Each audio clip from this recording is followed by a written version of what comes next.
결국 우리에게 생각하는 힘을 키워주는 것이 예술이 우리에게 주는 가장 어려운 선물이자 가장 기쁜 선물이라고 생각을 해요. 제 인생의 명대사는 실제로 마리아 칼라스가 줄리아드에서 마스터 클래스를 진행했을 때 실제로 한 말입니다. 작가 테렌스 맥넬리가 그 당시에 이제 거기 청강생이었어요. 그 실제 경험을 살려서 만든 작품이 마스터 클래스라는 작품인데, 그 작품의 마지막 대사, 마리아 칼라스가 우리에게 전해주는 그 마지막 대사가 저는 제가 관객에게 들려주고 싶은 오페라가 없어도 내일 태양은 또 떠오르겠죠. 세상은 예술이 없이도 돌아갈 수 있고 또 돌아갈 겁니다. 하지만 우린 예술은 이 세상을 좀 더 나은 곳으로 만들어 왔다고 생각합니다. 적어도 예술이 없는 세상에 비해 훨씬 풍요롭고 현명한 세상으로 말입니다. 그녀는 오페라지만 저는 연극인 거죠. 연극을 통해서 뭔가 자기의 생각이 자라나고 그 생각이 자라나는 가운데 삶이 물질이 좀 부족하더라도 얼마나 빛날 수 있는가, 뭐 이런 것들을 생각하게 해주는 힘이 저는 바로 예술에 있다라고 생각을 하거든요. 그래서 그런 면에서는 역시 마스터 클래스의 대사입니다. 관객에게도 들려주고 싶은 대사지만 저 역시 연극쟁이로 뭐 45년 넘게 이렇게 살면서도 늘 희망에 차고 늘 용기 있게 늘 열정이 있는 것은 아니에요. 그것만큼 오히려 더 깊은 외로움과 어떤 그림자가 있죠. 그래서 때로는 주저앉고 싶기도 하고 더 이상 앞으로 나갈 용기가 생기지 않는 것 같은 무기력을 느낄 때도 있고, 그럴 때마다 이 마리아 칼라스가 마스터 클래스를 통해서 했던 적어도 예술이 없는 세상에 비해서 이 세상을 훨씬 풍요롭고 현명한 세상으로 바꿀 수 있다는 이것이 저에게 또 다른 용기를 주는 거죠. 한 작품 한 작품을 통해서 관객에게 주는 그런 메시지들이 그 어떻게 살 것인가에 내가 조그만 작품을 통해서 선물을 전달해 줄 수 있다면 그건 참 아름다운 선이고 내가 가야 할 길이라는 그런 이제 용기를 더 북돋아 주니까 관객에게도 전해주고 싶고요. 저 자신에게도 들려주고 싶은 이야기죠. 뭐 많죠, 사실. 지금 생각나는 두 가지 작품. 하나는 하나를 위한 이중주라는 듀엣 for one이라는 이제 그 작품이 있는데, 그 작품은 사실 첼리스트 듀프레의 이야기입니다. 이 작품 속에서는 그 이제 첼리스트가 아니라 이제 바이올리니스트로 이제 바꿔서, 듀프레는 거의 뭐 천재 그 첼리스트였지만 그녀가 가장 어떤 삶의 절정에 이르렀을 때 신경성 다발증이라는 그 병에 걸려서 결국 일찍 세상을 떠나게 되고, 얼마나 그 절망 속에서 허우적거렸겠어요. 그 작품 속에 그녀가 굉장히 삶에 대해서 아주 시니컬하고, 그리고 하여튼 모든 것이 부정적이고 막 거의 미친 여자처럼 이제 막 그런 씬이 있는데, 정신과 의사가 이런 대사를 해요. 인생의 사과나무에는 쭉쟁이 사과 하나만 달려있는 것이 아니라 그 사과나무에는 여러 종류의 사과가 달려있다. 당신이 손을 뻗어 이제 당신 스스로 그 사과를 따셔야 된다. 그 대사도 굉장히 생각이 나고요.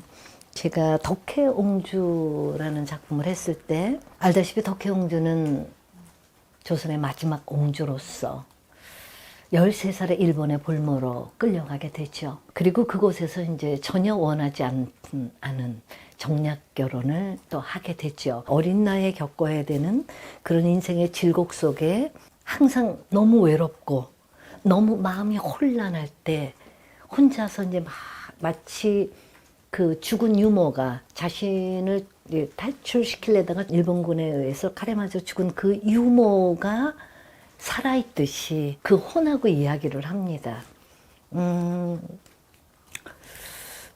저는 지금도 그때 그 덕혜옹주의 심정을 생각하면 정말 얼마나 외로웠을까, 얼마나 처절했을까. 유모가 어느 날 마치 홀령이지만 이 덕혜옹주에게 가르침처럼 주는 말이 있어요. 본 것은 본 것에 두고, 들은 것은 들은 것에 두고, 마음을 정히 갖고 있으면 맑음은 없어지지 않습니다. 더러움은 그저 더러움일 뿐입니다. 그 더러움에 몸, 마음 담그지 마시고 그냥 흘러가게 내버려두면 그것은 옹주님께서 그것 때문에 상처받아야 되고 그것 때문에 괴로워해야 될 그 구정물은 그냥 흘러가게 내버려 두십시오. 우리가 이제 살다 보면 자꾸 무슨 얘기를 또 들으면 거기에 연연하게 되고, 또 뭔가를 잘못 보면 또 거기에 연연하게 되고, 더러움은 그냥 더러움일 뿐이라고, 때로 살다 보면 뭐 원통한 일도 있고 억울한 일도 있고 분한 일도 있겠으나, 저는 삶에서는 그 대사를 제가 덕혜옹주 때 마치 교훈처럼 받은 것 같아요. 우리 모두가 본 것은 본 곳에 두고, 들은 것은 들은 곳에 두고, 오직 내 마음을 정하게 해서 맑아질 수만 있다면 참 멋진 세상이 되겠죠. 저는 사실 한 작품이 끝나고 나면 정말 깡그리 잊어버려요. 참 신기할 정도로 잊어버려요. 신기할 정도로 대사도 잘 외우는데, 저한테는 외운다는 표현보다는 그냥 습득이 돼요. 작품 속에서 대사를 외울 수 있는 건 어떻게 보면 바로 그 인물이 그냥 돼버리는 거죠. 그렇기 때문에 저한테는 정말 이렇게 다른 어떤 작업보다 제일 쉽다고도 볼 수 있어요. 근데 그것도 참 신기한데, 더 신기한 건 어쩜 그렇게 깡그리 잊어버려요? 왜냐하면 제가 다음 작품을 하기 위해서 이거 완전히 버려야 되기 때문에. 그럼에도 불구하고 그 작품에서 나에게 참 큰 자양분이 되었던 그 작품 안에서 인물로서의 문제가 아니라 인생 전체로, 야, 이건 내가 정말 기억해야 되는 말이다, 뭐 이런 것들은 그래도 이렇게 남는 것 같아요. 사실 예술이라는 건 좀 이상한 겁니다. 응? 일상이 아니거든요. 예를 들면 이제 백남준 씨의 처음 비디오 아트를 보고 사람들이 다 미친 사람이라고 생각을 했는 거죠. 그런데 그게 이제 그걸 통해서 뭔가 자기 생각을 하는 사람들이 점점 많아지다 보면, 아, 이게 이런 거였구나. 그림도 마찬가지고 문학도 마찬가지고 그리고 공연예술 마찬가지예요. 그런데 이제 공연예술은 다 지나가 버려요. 그 대신에 공연예술의 가장 위대한 점은 찰나에 불과하지만 그 찰나의 어떤 감동을 느끼게 되면 어떤 다른 장르의 예술에서 느끼는 것보다는 훨씬 강렬한 터칭이 되는 거죠. 응? 인생이라는 게 우리 모두가 행복을 꿈꾸고 또한 잘 살기를 바라지만, 하루에 24시간을 놓고 본다면 24시간 동안 단 1분의 찰나에 불과한 감동, 기쁨이 있다면 우리는 하루를 버텨낼 수 있습니다. 어떤 선배가 그런 얘기를 하더라고요. 어떻게 사랑이 변해요? 응? 저는 그런 순진한 또 생각을 했었어요. 근데 사랑이 변하는 게 아니라 사랑의 모습이 그 때에 혹은 그 환경에 그 나이에 맞게 모습이 변화하는 거지, 사랑의 본질이 변화하는 건 아니에요. 근데 그럼에도 불구하고 그런 게 막 혼란스러울 때 바로 처음 사랑했던 그 기억으로 간다는 거예요. 그것 역시 찰나 아니겠어요? 바로 이제 공연예술이라는 건 우리가 같이 그렇게 호흡을 하고 있기 때문에 만약에 그 찰나에 감동을 줄 수 있으면 어떤 다른 예술이 주는 감동보다 훨씬 강렬하다는 거죠. 그게 그 관객을 살게 해줄 수 있다는 거죠. 내가 몹시 지쳐 있었을 때 어떤 음악이 나를 위로하듯이, 또 내가 너무 교만했을 때 어떤 말씀이 또 나를 정하게 해주었듯이, 제가 하는 작품이 관객들에게 그런 의미가 되주길 바라는 거죠. 그렇게 이런 뭐 무대가 많잖아요. 역사극을 할 때는 우리가 도대체 어디로부터 와서 지금 우리가 어디에 있고 우리는 어디로 가야 되는가, 뭐 이걸로 막 유관순처럼 피가 뜨거워져요. 우리에 대한 자긍심을 주고 싶다는 그런 생각.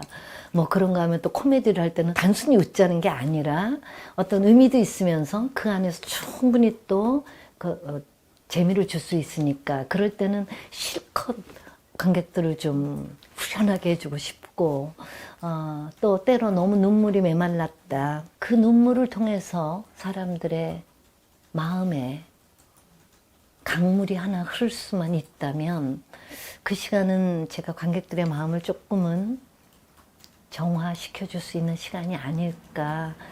이렇게 나누는 것이 어쩌지 하다 보니 길들여졌고, 내가 진실로 뭔가를 주고 싶은 것을 줄 수 있다는, 누군가에게 내가 선물이 될 수 있다면 얼마나 감사한 일이겠어요.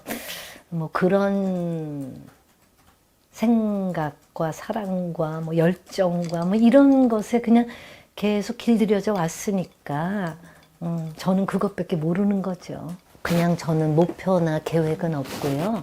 그냥 꿈은 있어요. 제가 연기자로서 선하게 쓰일 수 있는, 그냥 연기를 참 열심히 하고 싶어요. 그런데 이제 벌써 저 정도 나이만 돼도 별로 그 작품이 없는 거예요. 뭐 저는 이제는 이제 좀 자유로운 나이도 됐으니 뭐 TV든 영화든 뭔가 제가 좀 필요한 곳에 저답게 좀 잘 녹아들 수 있는 그런 연기도 하고 싶고, 끊임없이 무대를 기다리는 거죠. 근데 별로 이렇게 할 만한 게 없어요. 솔직히 이거 참 슬픈 얘기입니다. 그러나 저는 또 그럼에도 불구하고 꿈을 잃고 있지 않아요. 또 사실 이제 올해 10월에 원래 이제 런던에서 공연을 또 하기로 되어 있었는데, 갑자기 백야 김좌진 장군의 이야기를 뮤지컬로 만들자는 저보고 연출을 해달라는 또 섭외가 들어와서 청산리 대첩을 중심으로 또 그 작품을 해야 되는데 그게 10월 달에 올려야 되는 거예요. 그래서 할 수 없이 지금 잠정적으로 이제 영국은 이제 내년 4월로 밀어놓고, 이러다 이제 못하겠다, 그런 두려움도 좀 있어요. 그러나 뭐 그것도 물 흐르듯이 자연스럽게 흘러가야 될 것 같다는 생각도 하고, 그래서 제가 무슨 어떤 목표나 계획을 세운다고 해서 그게 되는 것은 아닌 것 같아요. 또 저는 어떤 때는 지방에 정미소를 낼까, 뭐 이런 생각도 좀 하고 있어요. 제가 어디 가서 하면 어때요? 그것도 제가 연극쟁이로 살아온 삶, 또 앞으로 살아나가야 할 삶에 있어서 가치 있는 일이 아니겠는가. 그냥 저는 그냥 꿈만 있어요.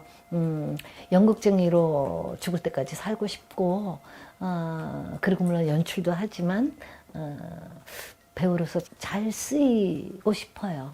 연기라는 게 이만큼 해보니까 무슨 우열을 가릴 수 있는 것도 아니고요. 뭐 잘했다 못했다는 그냥 초월하고 싶어요. 그러나 그럼에도 불구하고 그냥 무대에서 가장 아름다웠던 배우로 기억이 될 수 있다면 뭐 그 이상 바랄 건 없을 것 같습니다.